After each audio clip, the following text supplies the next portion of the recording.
सास का अखाड़ा बहू ने पछाड़ा। माँ जी, ये कैसे बना रही है शिमला मिर्च? नहीं नहीं नहीं, ऐसी कोई नहीं खाएगा, आप हटिए, मैं बनाती हूँ। कोई नहीं खाएगा? अरे तेरे मायके वालों के लिए नहीं बना रही हूँ, अपने पति, बेटे और बेटी के लिए बना रही हूँ। और वो लोग शिमला मिर्ची ऐसी ही पिछले कई सालों से खाते आ रहे हैं। बहू बहू हो ना, थोड़ा सोच समझ कर जबान खोला करो, समझी? माँ जी, फिर तो मैं यही कहूँगी कि आपको खाना बनाना आता ही नहीं। बहू शिमला मिर्च बना लेती है, लेकिन अपने अंदाज में। फिर खाने के टेबल पर, ये सब्जी क्या बहू ने बनाई है? आज बहुत अलग लग रही है। भाभी, रंग तो बड़ा अच्छा दिख रहा है सब्जी का। अरे नहीं नहीं, मुझे तो माँ के हाथ वाली खानी थी। क्या है रीना, सब्जी माँ को ही बनाने दिया करो ना। सास, जिसे अब थोड़ा सा अपना पल्ला भारी दिख रहा होता है। अरे अब बेटा मेरा जमान आ गया। ये घर कभी मेरे नाम से चलता था, लेकिन अब लग रहा है कि मेरा होना ना होना एक ही बराबर है। बहू तो पूरे घर के साथ रसोई में भी राज करना चाहती है। माँ जी, आप ही ने तो कहा था शादी के वक्त कि रानी बनाकर रखेंगी मुझे। तो देखिए, रानी का काम यही होता है ना, राज करना। अरे देख बहू, माना तू राज करना चाहती है, लेकिन भूल मत, पूरी रियासत अभी मेरी है। अरे कैसी बात कर रही हो तुम दोनों? और ये क्या तरीका होता है बहू से बात करने का? बेचारी अभी तो आई है, उसको आजादी भी नहीं दोगी क्या? तो वो इस घर को अपना घर कैसे समझेगी? देखिए पापा, माँ सही कह रही है, घर को अपना घर समझी, इसमें कोई बड़ी बात नहीं है। लेकिन सिर्फ अपना और हमें पराया करने की कोशिश करे ना जी ना, ये सोच तो बिल्कुल अच्छी नहीं है। देख, तू छोटी है ना, छोटी की तरह रहा कर, हर बात पर बीच में ना बोला कर। क्यों? वो मेरी बेटी है तो मेरे तरफ से ही बोलेगी ना। माँ जी, ये तरफ क्या होता है? हाँ, वो मेरी बहन नहीं है क्या? मैं मानती हूँ कि आज मैंने सब्जी बना दी, लेकिन थोड़ा खाने में बदलाव करना हम स्त्रियां भी तो जानती हैं और चाहती भी हैं। तो इसका मतलब ये तो नहीं कि घर के खाने की कोई वैल्यू ही नहीं है। देख, मैं कोई बहस नहीं करना चाहती, जाओ खाना खा लो। सभी खाना खाने बैठ जाते हैं।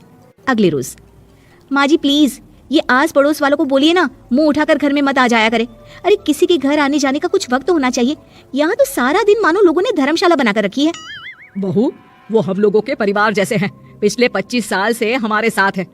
और ये मेरा घर है, यहाँ कौन आएगा कौन नहीं ये तू कैसे डिसाइड करेगी? और हाँ, तुझे अगर पसंद नहीं ना तो अपने कमरे में चली जाया कर। वो लोग बात ही कर रहे होते हैं कि पड़ोसन आ जाती है। अरे बहन, हम लोगों ने जागरण रखा है माता का आज रात, सुबह का भंडारा भी, तो बहू रानी को लेकर आना हाँ बिटिया। अच्छा चलती हूँ, और घरों में भी निमंत्रण देना है। अरे हाँ हाँ, हम जरूर आ जाएंगे। वैसे किस किस को बुला रही हूँ? वो तुम्हारी ननद और भाभी भी आ रहे हैं क्या? माँ, क्या आप इनके पूरे खानदान को जानती हैं? अरे भाभी ने ही तो मेरी ननद की शादी की पूरी तैयारियां कराई थी, और मेरे मायके में भी पापा की मौत के बाद वहाँ रहकर इन्होंने ही मुझे संभाला था। इतना तो कोई किसी के लिए नहीं करता। अच्छा, मैं ना फल दे जाऊंगी, काट देना भाभी, मैं दूसरे काम पूरे कर लूंगी। मेरी तो तबीयत खराब है माँ जी, आप ही काट देना सारे फल। मैं रात का खाना भिजवा दूंगी, परेशान ना होना। हाँ? अरे नहीं नहीं, हम लोग बना लेंगे, 4 लोगों का खाना तो बनाना है। अरे नहीं नहीं, आप फल पर लग जाओगी और बहू की तबीयत भी ठीक नहीं, खाना मैं ही भिजवा दूंगी। पड़ोसन चली जाती है और सास बहू की तरफ देखती है। देखा, जिसे तू धर्मशाला बोल रही थी वो कितने अपने हैं। हाँ माँ जी, आप उनका काम कर रही हैं, उनके जागरण का प्रसाद तैयार कर रही हैं, तो वो क्या इतना भी नहीं करेंगे आपके लिए? ओहो, तुझसे बहस क्या करना बहू। तभी बहू की माँ आ जाती है। अरे बहन जी, बेटी से मिलने का मन किया तो बिना बताए ही आ गई, बुरा न मानना।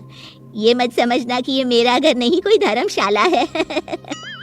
अच्छा अच्छा, तो ये घर पर आए मेहमानों को घर नहीं, धर्मशाला वाला समझाने वाली आप ही हैं। वैसे आपको खुशी होगी कि आपकी बेटी के संस्कार भी ऐसे ही हैं। अरे माँ, किन बातों को सुन रही हो? आओ अंदर आ जाओ माँ। माँ बेटी के साथ अंदर आती है तो उसे अचार की महक आती है। हाय रे, इतनी अच्छी महक है, क्या बनाया है बहन जी? अचार बनाया है। आपकी बेटी बोल रही थी कि आप लोग कुछ अलग तरीके से बनाते हैं। मैं तो बस ऐसे ही। हम लोगों के घर पर तो अचार टिकता ही नहीं है। अरे आता ही किसे है अचार बनाना?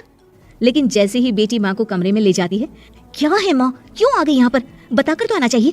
अरे कैसी बात कर रही है बेटी, माँ को बेटी से मिलने का मन किया तो क्या माँ नहीं आ सकती? आ सकती है माँ, क्यों नहीं, लेकिन तू ना पूरा खेल बिगाड़ रही है। खेल? कैसा खेल बेटी? मुझे भी तो बता देती तो मैं भी खेल लेती। माँ, जब से शादी करके इस घर में आई हूँ ना, सासू माँ ने मेरा घर का रट लगा कर रखा है।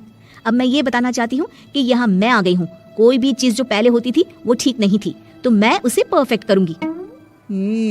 अच्छा, यानी बात सिंहासन की है कि पहली रानी को उतारना है। हाँ माँ, तुम्हें जो समझना है समझो, लेकिन बात तो यही है। पर बेटा वो बेटी कुछ नहीं समझती और दरवाजा खोलकर बाहर चली जाती है। माँ जो कि एक अच्छी औरत होती है, बेटी को समझाने की कोशिश तो करती है। बाहर सास के सामने माँ कहती है, अरे बहन जी, आप चलिए ना मेरे साथ मेरे घर, बहू का मायका भी देख लीजिए। अरे नहीं नहीं बहन जी, आप ही रुकिए हम लोगों के पास। शाम को जागरण है, वहाँ ले चलेंगे, उसी का प्रसाद तैयार कर रही हूँ। अच्छा, हमें भी तो सिखा दीजिए कैसे तैयार करते हैं। अरे कैसी बात कर रही हो माँ, कितने जागरण करवा चुकी हो तुम। देख बेटी, एक बात गांठ बांध ले, हर बेटी माँ के घर जो होता है वो देखती है, लेकिन सीखती वो सास के पास ही है।